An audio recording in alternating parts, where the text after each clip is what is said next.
Saudara, kita akan belajar ya secara berseri tentang bagaimana membangun keintiman kita, kedekatan kita dengan Tuhan. Hari ini masuk ke bagian kedua, building intimacy with God. Tema yang akan kita pelajari di sini adalah Tuhan dekat dengan kita. Nah, saudara, yang lalu sudah kita bahas tentang kenyataan bahwa kita ya dapat memiliki suatu kenyataan masuk ke tempat yang kudus. Jadi ada akses untuk datang kepada Bapa di sorga. Kalau dulu kan ada penghalangnya, ya kita tidak bisa secara langsung karena dosa. Sekarang kita sudah bisa. Nah, dalam pertemuan kita kali ini kita akan belajar tentang kenyataan yang kedua, bahwa kita itu memiliki seorang imam besar. Berarti kita ini dekat dengan dia karena ada pengantara. Nah, mari kita baca Ibrani 10 ayat 21. Ibrani 10 ayat 21, dan kita mempunyai seorang imam besar sebagai kepala rumah Allah. Saudara, dengan mengingat bahwa dialah imam besar kita dan kita boleh masuk ke tempat yang kudus seperti imam-imam, ya mungkin tubuh yang dibasuh dengan air dimaksudkan untuk mengingatkan kita bahwa kita ini adalah imam-imam di dalam bait Allah yang sesungguhnya. Saudara, imam besar baru kita atas rumah Allah adalah Kristus, kepala gerejanya. Nah, Tuhan Yesus bukan hanya pengantara kepada Allah, dia juga kepala rumah Allah.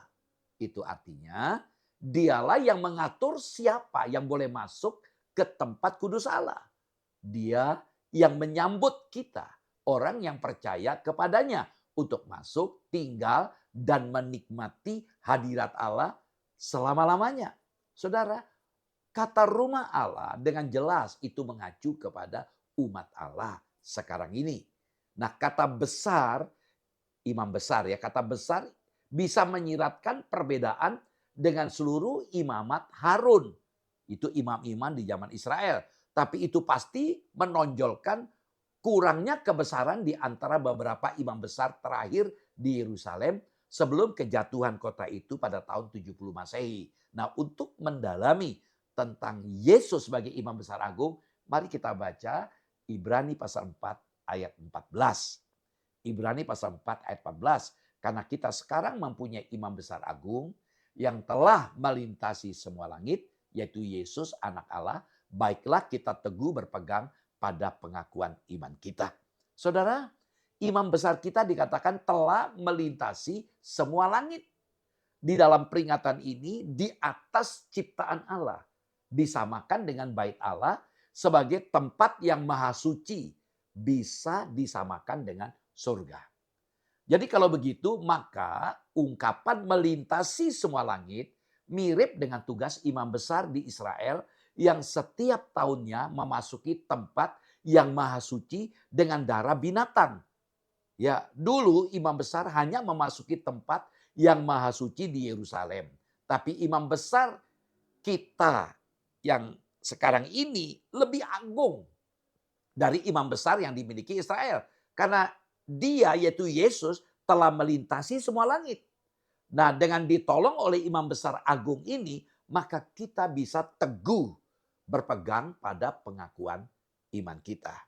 Yesus diperkenalkan sebagai imam besar agung yang melebihi para imam besar yang pernah memimpin kehidupan rohani umat Israel. Jadi jauh melampaui Harun dan keturunannya yang ditetapkan Allah untuk menjadi imam besar bagi bangsa Israel. Yesus telah dipilih Allah untuk menjadi pengantara umat manusia dengan Allah. Puji Tuhan.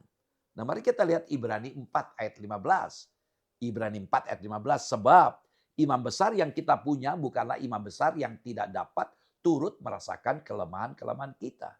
Sebaliknya sama dengan kita, ia telah dicobai hanya tidak berbuat dosa.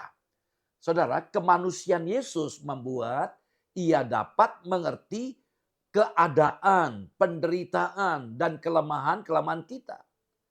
Ia terlebih dahulu menerima penghinaan dan mengalami penderitaan yang jauh melampaui apa yang kita alami. Sehingga ketika ia berperan sebagai imam, perannya itu menjadi sempurna. Ya karena apa? Yesuslah satu-satunya yang mencapai kesempurnaan. Oleh karena itu ialah pokok keselamatan yang abadi bagi kita yang taat kepadanya. Kita tahu Yesus pernah jadi manusia. Dia datang sampai dia mati untuk kita. Apa yang dapat kita pelajari saudaraku? Ya kita tahu kalau Allah kita itu adalah Allah yang transenden. Allah yang mulia, yang tinggi dan jauh melampaui manusia ada di sorga. Istilah ini seringkali digunakan untuk Allah sebagai pribadi yang begitu mulia, begitu agung, dan terpisah dari manusia. Nah, dalam bagian ayat ini Yesus pun layak disebut sebagai imam besar yang transenden. Kenapa? Karena dia, Yesus adalah imam besar yang agung. Yesus melintasi semua langit.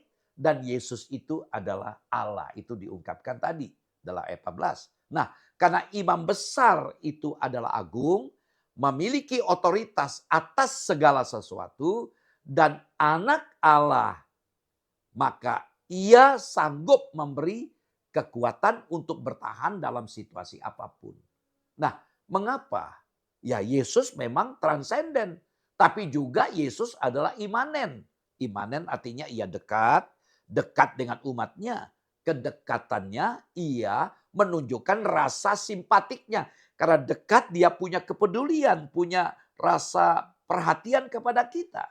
Perhatikan dalam Ibrani 4 ayat 15. Kata turut merasakan.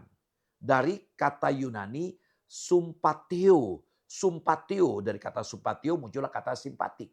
Sumpatio artinya seperasaan dengan, bersimpati dengan turut memikul penderitaan. Merasakan menderita bersama-sama. Dan itu yang luar biasa.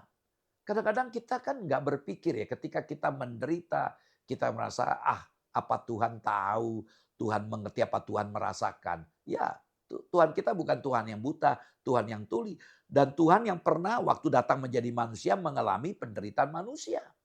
Lihat ketika Maria menangis di bawah kaki Tuhan. Ya, Tuhan Yesus menangis. Dalam Yohanes 11 ayat 35. Luar biasa kan artinya Tuhan kita Tuhan yang punya kepedulian, yang punya hati. Orang menderita, yang buta, yang tuli, yang lumpuh berjalan, yang buta melihat, yang tuli mendengar. Tuhan lakukan, yang sakit kusta dipulihkan. Begitu banyak mujizat, badai pun ditaklukkan. Begitu hebat kuasa Tuhan. Artinya apa? Apa yang dia nyatakan kuasa itu wujud dari kepeduliannya.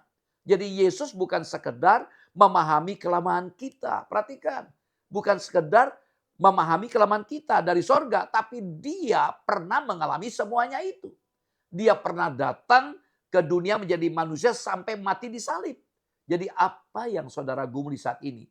Tuhan Yesus turut bersimpati. Dia peduli kepada saudara. Seberat apapun masalah saudara. Jangan saudara merasa Tuhan tidak mau tahu dan Tuhan tidak peduli. Tuhan perhatikan kita.